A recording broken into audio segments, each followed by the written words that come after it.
नमस्ते प्रणाम। गोर धरती भैया, हम आपके मित्र आपके दोस्त कमलेश चौधरी। चूसा था देवरा चूसा था, लगा दी राजा जी हमारा लहंगा में मीटर। पूरा वीडियो देख के जाए, मजा एकदम हबहबा के आए वाला बा। चूसता देवरा चूसता देवरा चूसता, उठवा के लालिया तोहार देवरा चूसता।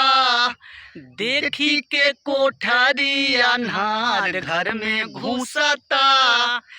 चूसता देवरा चूसता देवरा चूसता, उठवा के लालिया तोहार देवरा चूसता।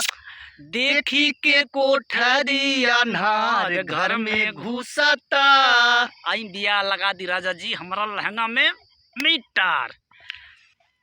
खोच दी पलाक देवरा बाड़े बड़ा चीटर। खोस दी पलाक देवरा बाड़े बड़ा चीटर। लगवा दी राजा जी लगवा दी राजा जी हमारा लहंगा में मीटर। लगा दी राजा जी हमारा लहंगा में मीटर। पियवा से नीक बात कियवा हो, कबहू बीमार ना होला। पियवा से नीक बात कियवा हो, कबहू बीमार ना होला।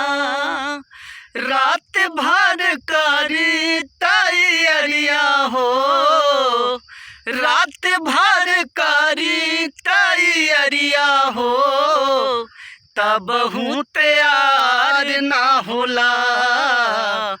पियवा से नीक बात कियवा हो, तबहू तैयार ना होला। भैया वीडियो कमेंट करे, लाइक करे, सब्सक्राइब करे। नमस्ते प्रणाम, कम से कम एक लिहाज करे प्रणाम का दोबारा।